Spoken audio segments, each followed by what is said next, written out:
Ladies and gentlemen, sit back and enjoy Mega Meeple.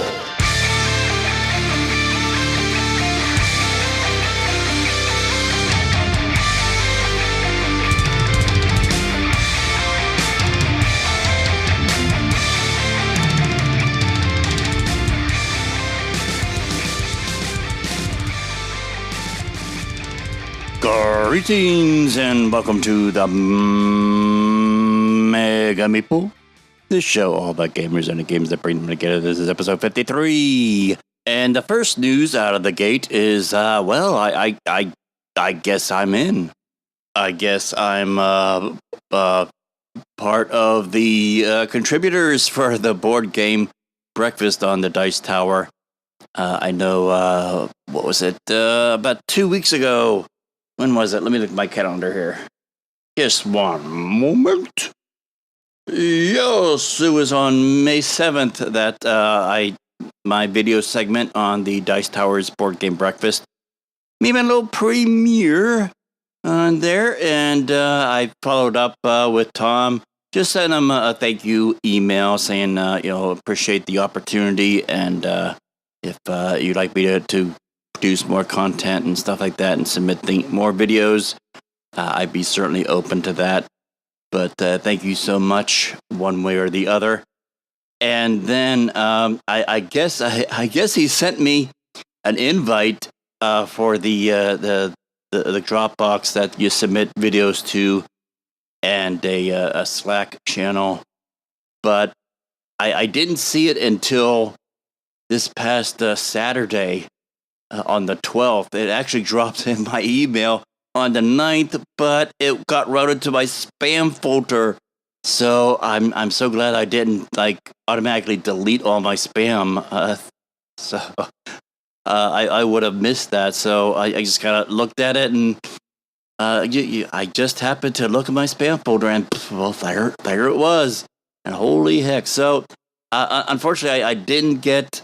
I didn't see it in time to be able to submit a video for this past week, but I did I finally uploaded my second video to the board game breakfast. So if that is accepted and included in the episode, that will be on the May 21st episode. For those of you who haven't seen it, it drops pretty early in the morning here on the East Coast. Then depending on what time zone or part of the world that you're in, at least for my time zone, it drops on the Dice Towers YouTube channel very early in the morning. So that's hopefully that will get my second video in there on the 21st. So what am I going to be ranting about this week?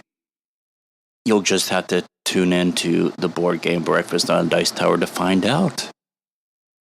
See that's what they call in the industry as a teaser. We're teasing you. So, but thank you so much to Tom Bez and all the contributors are just really cool, and we're on passing notes to each other and jokes and asking questions on the Slack channel that they have.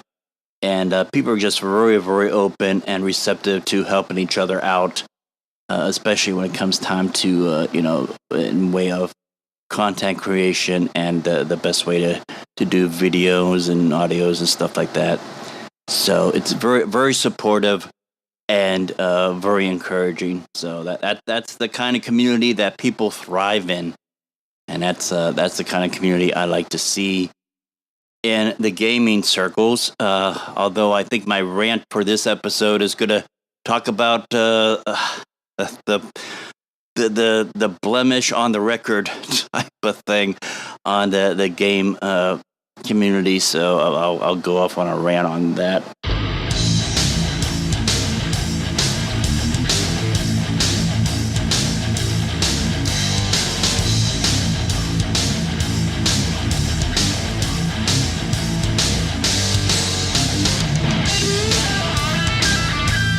A while back, we had the question of the week.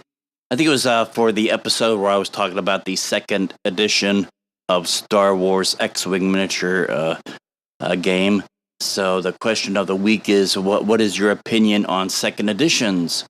We had one response. We usually get more, but that's probably the reason why we haven't followed up on the whole question of the week type of thing. I only touch upon that once we get some responses. But Randrew was nice enough to respond on our Facebook page, and he said his opinion on second editions is great. Lots of good revisions and refinements can come from re-examining the rules, the errata, the balance issues can be readily addressed. And very much so. Yes, that when you have a game that has gone on so long, for example, in this case, a Star Wars X-Wing from Fantasy Flight Games, at some point that the whole game pool gets a refinement. Or in some cases of some games, just an all-out enema. Just flush all that stuff out. You redo it over again. But sorry for that mental image there. That's the. Oh, there you go. Well, the exciting times of coming in of the Kickstarter. I've talked about this a little bit in the past, just the entering in the Kickstarter season of because I've backed quite a bit of games over this past year, and I guess now coming into the season of all those games that we backed on Kickstarter starting to get delivered, and looking forward to playing all those games. Of course, we talked about getting my gaming table. You'll see my read my review on the website. There's some issues with some replacement parts and missing parts that I still need to receive. Plus, we still need to get the tabletops delivered. So once all that is said and done, and it's a done deal, I will put a complete overview review of the table on our YouTube channel. But most recently got City of Kings a while back. More recently, I got Glyph. I've not been able to play that yet. Bit of obstacles trying to get a good group of people together to run through those games. So hopefully we'll be able to do that soon. So I'll be able to talk about them and give a well played out and thought out review of that, rather than just telling you how pretty the box and components are, because at this point, that's pretty much all I'm able to talk about, at least for Glyph. I haven't been able to play that yet. I have been able to play City of Kings, but albeit I've only been able to play that solo. I still want to be able to play that with a few other people and have like a group thing playing through one of the stories or scenarios before I give my thoughts on that. I just got a email saying that my party game, What the Film, is being delivered. Hopefully that will come this coming week, and I'll be able to get a good party group together. Alcohol is optional.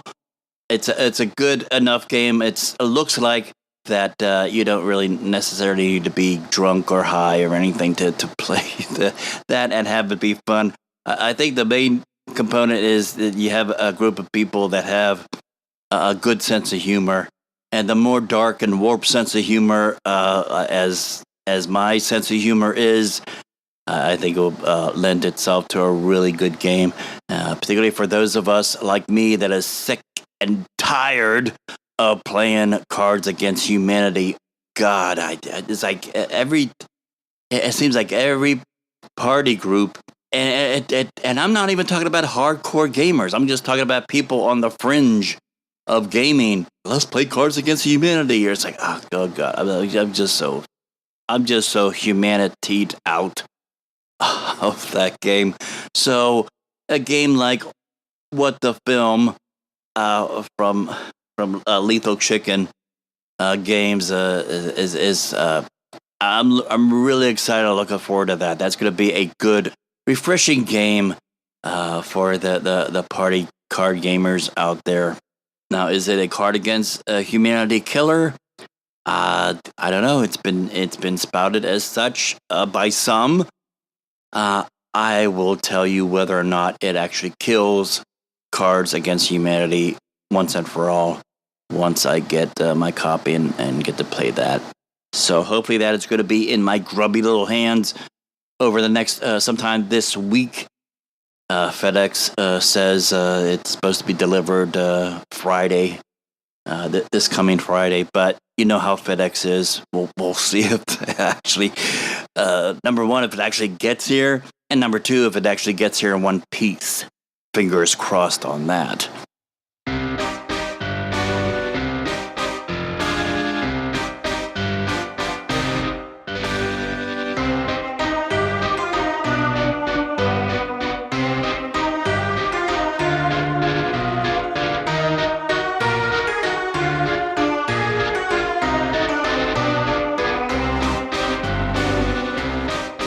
Well, I want to go on a little rant here. And as much as I talk about being social in the gaming community and gaming circles, because, I mean, to me, as a board gamer, as an RPGer, I mean, just the fact of getting together physically in the same room with people and the direct and immediate interaction with people face to face, just that connection there is really what keeps me and has drawn me into the whole board gaming arena. But I want to touch upon something that it's a thing. It happens. I don't like it. I stay away from this crap. But I'm gonna touch upon cliques in board gaming. Now, I understand that, particularly with running an RPG, some RPG campaigns can run months or even years. I mean, I remember my very first Pathfinder, the Iron Gods campaign. I think we were playing that campaign for a good, I'd say, at least from my experience, and when I was involved with it, was at least 2 years. And I think they were going longer. I think they were. That particular group is doing their the Iron Gods campaign even before I joined the group. But it was a good 2 years after I came on before we even ended. And now we're doing the Emerald Spire, and we're approaching our 1 year anniversary of doing that. Although the levels that we are exploring on that campaign, I think it's. Right now, it's kind of cluing in that it's coming to a close. But the whole RPG thing takes months and even years to finish. So I can understand that once you get a specific group of players together, and it becomes like the core group of players for that campaign. Yeah, I understand. I wouldn't necessarily call that a clique. But I understand that in situations and scenarios like that, you have the core group of players. It's not too hard or too much to introduce new players into that group or write in a new character and scenario. I mean, hell, the Saturday Night Savage Worlds group that I'm participating in, not counting the GM. We have like three or four core players in that scenario, and players and characters have come on and dropped off and arrived and left during the course of the campaign. I don't consider that a clique. What I'm talking about is a group of players, and it's usually I have found that's usually surrounded around a particular game, where it's like any new players to that particular game is looked down upon. They're kind of shunned, actually mocked to a good degree. And from my experience, it's typically found that kind of mentality in tournament scenes, which is why I don't do tournaments anymore.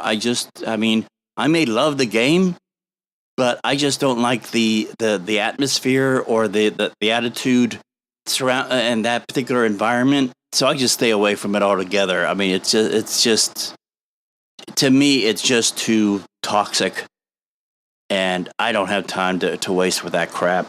But even that same toxic mentality and attitude can spill over into the whole casual gaming, particularly if it's, and again, I'm talking about like specific games.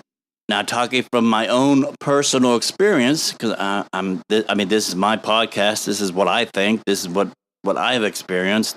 If any of you have experienced or think something differently, great. You created your podcast and talk about this stuff.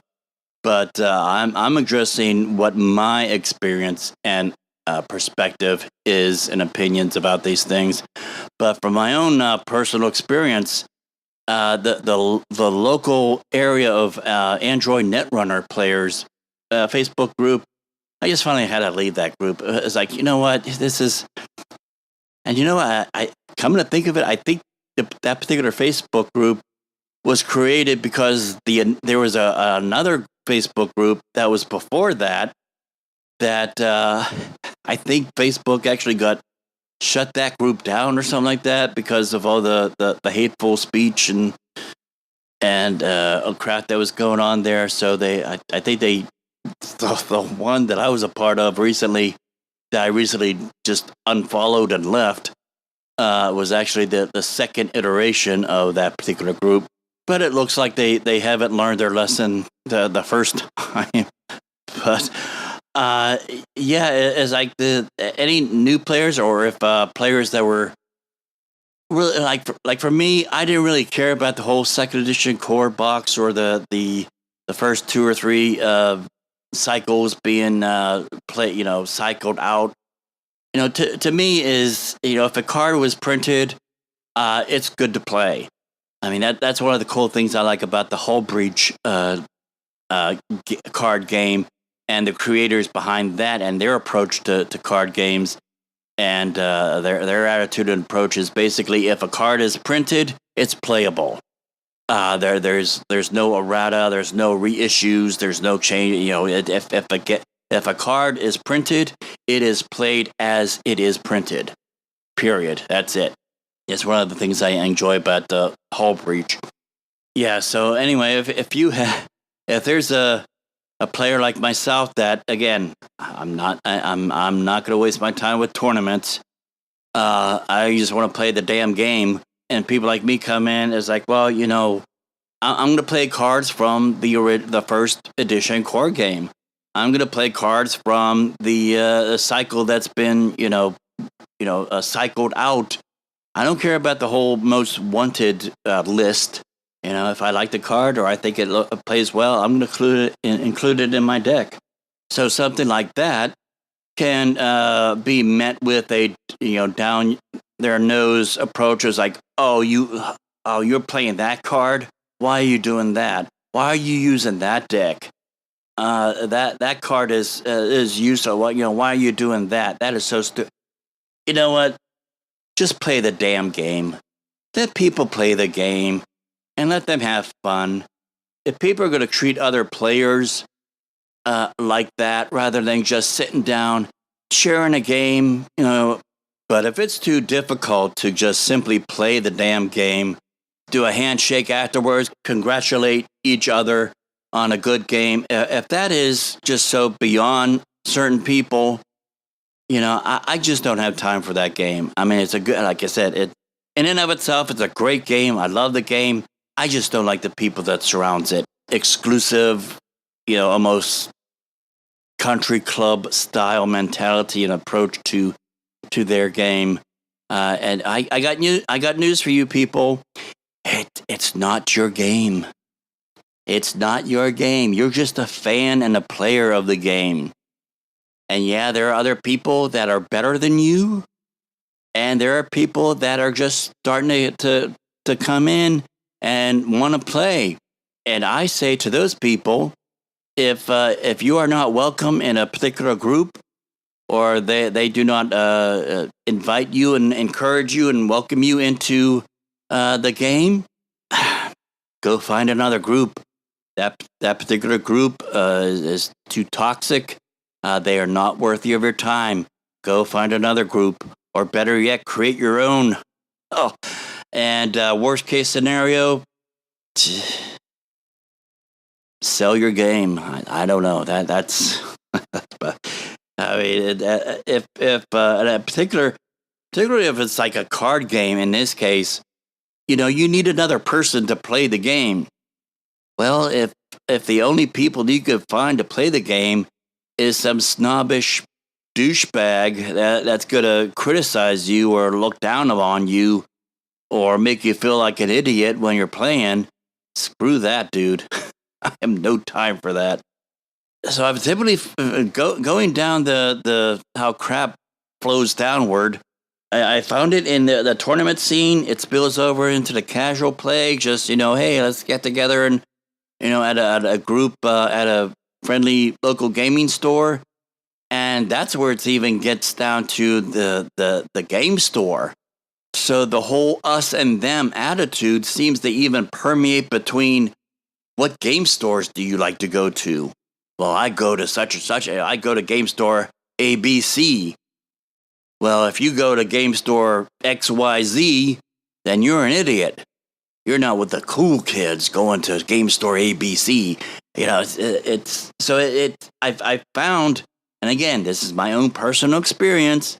If you have a different experience, fine, sound off in the comment sections on our website, or reach out to me at any of the social media links. You know where to find them. They're on the website.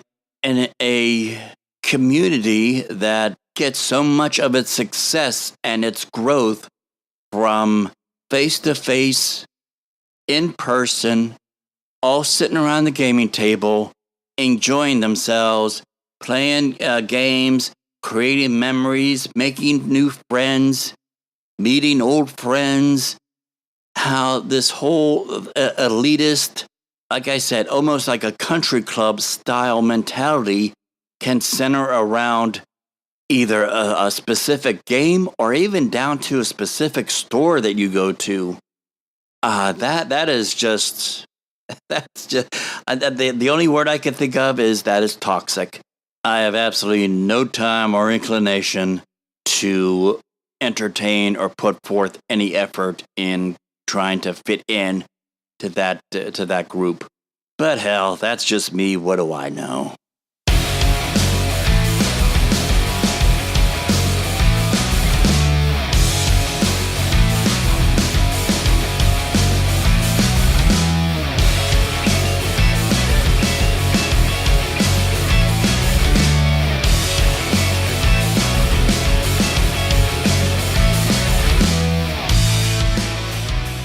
Well, our guest this episode is Jonathan Mariucci, talking about HEXplore, the successful Kickstarter game and the new upcoming expansion to the game. So without any further ado, let's go to that interview right now. All right, welcome back to the Mega Meeple. And yes, once again, we have another successful Kickstarter of a game that is going to see the light of day, so don't have to worry about it. And this time, this is a expansion, but then we'll talk about the original core box as well. But we have with us Jonathan Mariucci, and he is the creator of HEXplore. How you doing, Jonathan?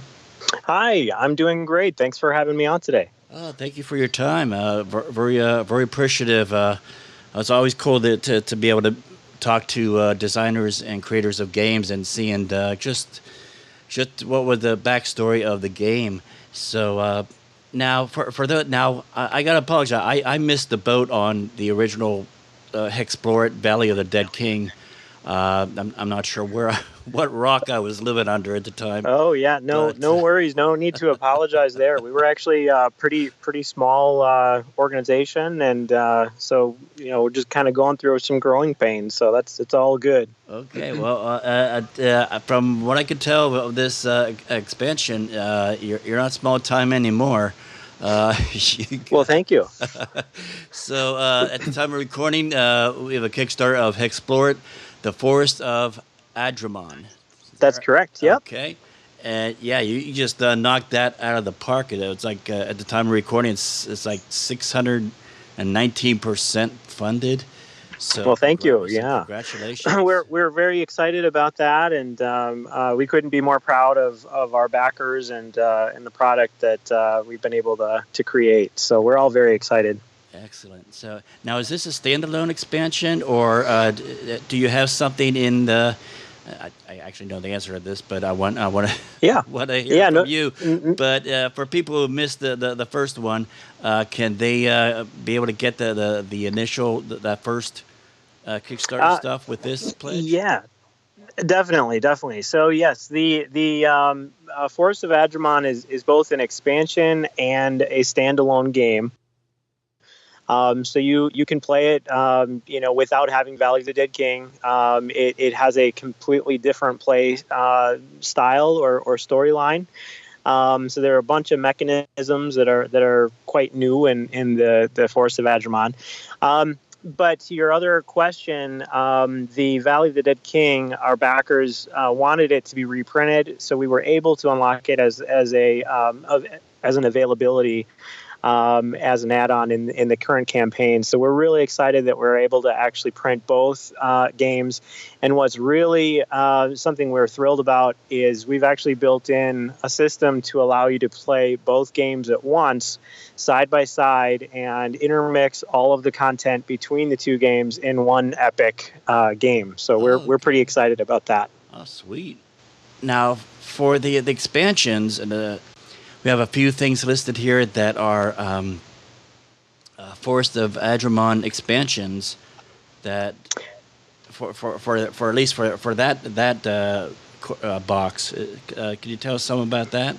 Yeah, certainly. So we've actually got an expansion pack for both of the games. So we're in the current Kickstarter. We're offering the core box for Valley of the Dead King as well as the core box for Forest of Adramon. All of those heroes can be intermixed and played, in either box. And then we also have the two expansions. And the expansions give a bunch of extra content for you to enjoy in your play experience. So in the expansions, they both look about the same when it comes to what is in the box. The expansions contain traits. This is a new way to alter your hero. And it basically, during character creation in this game, you're basically creating your character with a race and a role combination, which we have currently. I think it's something like 40 or 45 roles, something close to that at least.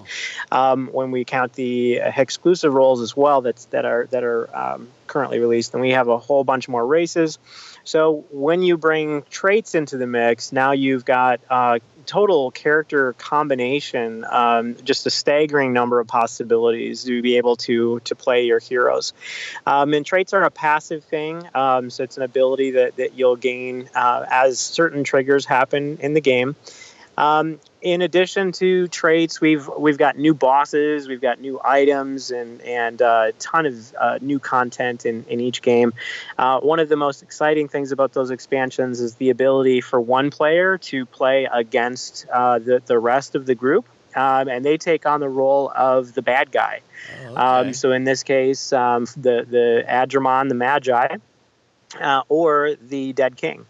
And our group, we're definitely more of a cooperative group. So we built the play style with that in mind, where regardless of who is going to win the battle, all players are having fun. And so we really wanted to build that into the one versus all play style. So we're pretty proud of how that all turned out. Excellent. Now, let's go back a bit to the Valley of the Dead King, and how did that game come to be? Sure. So that was actually a very interesting one. The story and how that all kind of came about.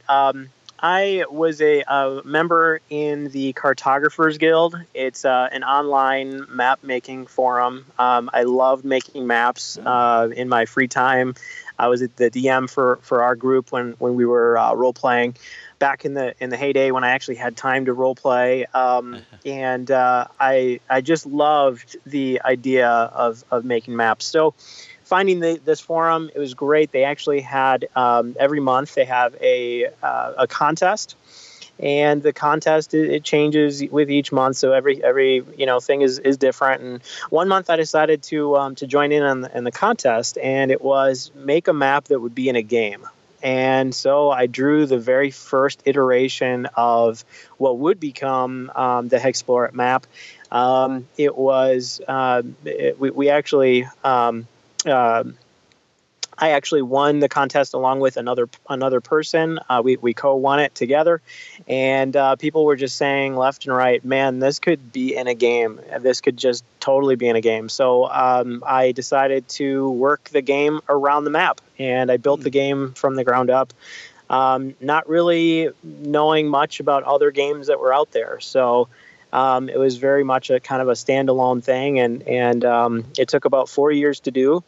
And then as we grew, I was able to bring on more people into our group, and we just have so much passion that it's pretty amazing where it's come.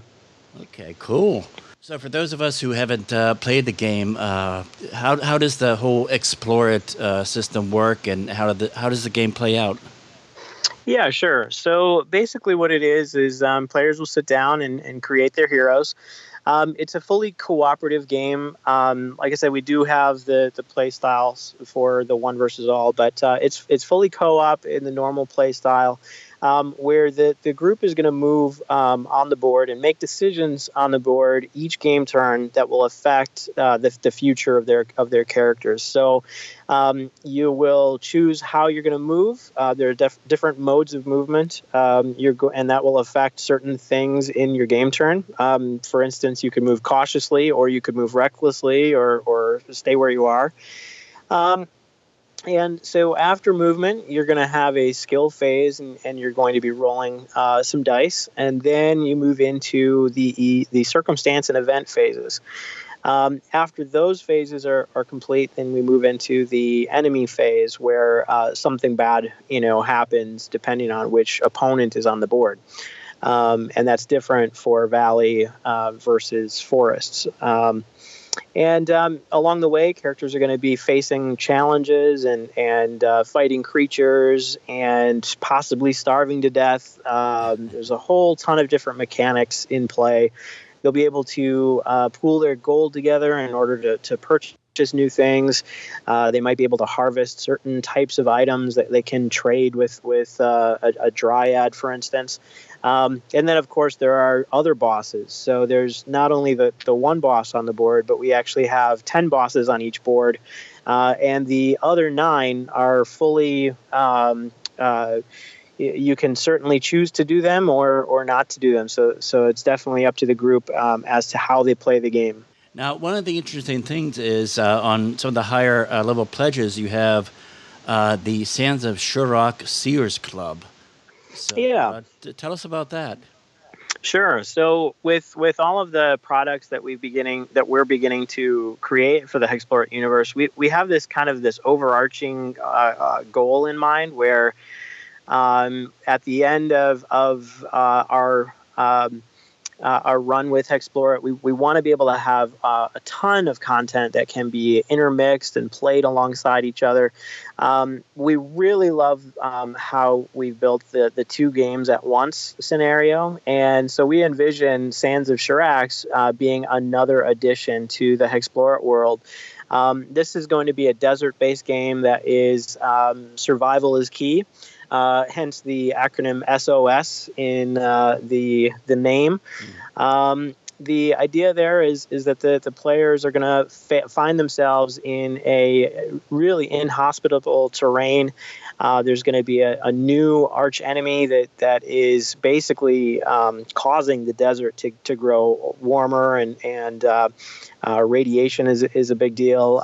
We're going to have basically a whole gladiator theme style in the game. Okay. We'll likely be tying different kinds of city states that exist on the fringes, and the players are just going to be able to do a ton of different things, like gambling, and be able to grow their wealth and everything that we haven't explored yet in the other two games. So we're definitely hoping to expand the universe. We have a whole bunch of ideas for new games as well. So we just hope our fans allow us the opportunity to keep building content, because the sky's the limit and we're just getting started.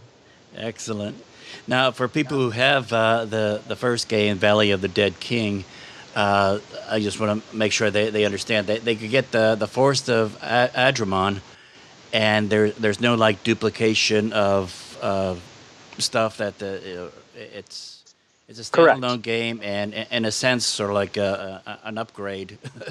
Yeah, correct. So it has a completely the Forest of Adramon is a completely different game, but it uses the same system as HEXplore. So your game turns are going to look a little alike, but you're going to have completely different mechanisms in play. For instance, in the Valley of the Dead King, you were able to purchase gear upgrades. Well, in Forest of Adramon, you actually have to sneak into enthralled cities and loot the city for your gear. So there's a ton of different ways that we've made the game different. To answer your question about the repeated content, the only repeated content that we're offering is in the Valley of the Dead King expansion pack. Our first version of Valley of the Dead King, when it shipped to our backers, we made sure the box was full, just chock full of all of the content that we had to offer. And in the reprint, we're going to actually be pulling some of the content out of the core box and put it into the expansion. So, but we do have a ton of new things in the expansion as well for our return backers. Excellent. And so, yeah, this is again a successful Kickstarter. Again, congratulations. Now, if once the pledge ends, and again the logistics of just the printing and distribution and stuff like that, we're at estimated delivery of March of next year, 2019, right? Yeah, we have a pretty aggressive a schedule lined up for the Forest of Adramon Kickstarter. I'm really proud to say that my first Kickstarter, the Valley of the Dead King, we were actually able to deliver it earlier than planned. We actually had about the same kind of turnaround for that, and we decided it was going to be a year out. This time around, we definitely have more product, but we are committed to trying to hit that goal, and we certainly hope that we'll be able to deliver if before or right on time March of next year. Excellent. And another cool thing that you have available is some shirts and apparel. That's something that I haven't seen very much on in many Kickstarters. So. Yeah, we were getting requests for that pretty early on. We had quite a few requests during the last campaign, and I just wanted to make sure that we could make that happen. It's not necessarily the easiest thing to do in a Kickstarter, but we thought that if enough people wanted to go that route, that we would certainly do that, and we were able to do that. So, pretty happy. Cool. So, all right, well. Again, congratulations on a successful Kickstarter. And for those of you out there that haven't missed the first one like me, this is something that if you're one of these people that really want to get the whole thing and not miss out on anything, this is a great time to do it. So, well, thank you so much. I really appreciate the opportunity to be on your show, and happy adventuring. Thank you. Now, if people want to find out more about you or the game, where could they go? Sure. So our website is simply hexploreit.com, HEXploreit. .com, or you can simply look us up on Kickstarter. You can type in Forest of Adramon or Valley of the Dead King, and we'll come right up on there as well. Our Kickstarter campaign ends on the 23rd of April, but we will still have our pledge manager available afterwards. So we're definitely hoping to see any fans of the adventuring genre there, and we definitely have the ability to actually watch gameplay videos. For those of you who'd just like to get a little bit more information, you could go to YouTube and type in HEXplore it. If there's anybody on the fence who's like, well, is this game for me, or would I enjoy it? Yeah, there's plenty of YouTube videos out there of people actually playing the game and doing like a rules overview. So definitely check that out. And we'll have links to those things in the show notes of this episode. Well, Jonathan, thank you so much. And thank you so much for taking time out of your busy day to be with us. And again, congratulations on hitting one out of the park. Got a real winner here. Well, thank you so much. And I just want to say, like, we would not be here without our supporters. So I'm just so happy to know that there's so many of us out there who share passion for the game, and the sky's the limit. So we're really excited to continue to push out great content for folks. So thanks again for having me today. Thank you. Looking forward to it. Well, thank you so much for downloading and listening. Stay tuned and join us again next week, where my guests will be Pete and Mark. And I don't remember their last name, but hey, they're Pete and Mark. Hi, Pete and Mark. They're going to be talking about their game, SEAL Team Flicks. So join us next week and listen to that. Find out if I ever figure out what their last names are by then. Inquiring minds want to know. And if you haven't already, go over to iTunes and subscribe. While you're there, put out some of that 5-star love and leave us a happy review. And we are also on Spotify and Podbean. So if you want to go there and subscribe, you can follow us also on any of our social media pages. All the links to those things are found on the social media page on our website. That's www.themegameeple.com. You can support the show on our Pod Pledge page, or even go on to Patreon if you want to do that. That helps as well, but I'm more active on Pod Pledge. And as always, you could share the show with all your gamer friends and tell them to listen and subscribe and interact with us. And just putting the word out, that really helps us out as well. So thank you so much for downloading and listening, and we hope you will join us next week. But until then, this is Tom saying we'll see you at the gaming table.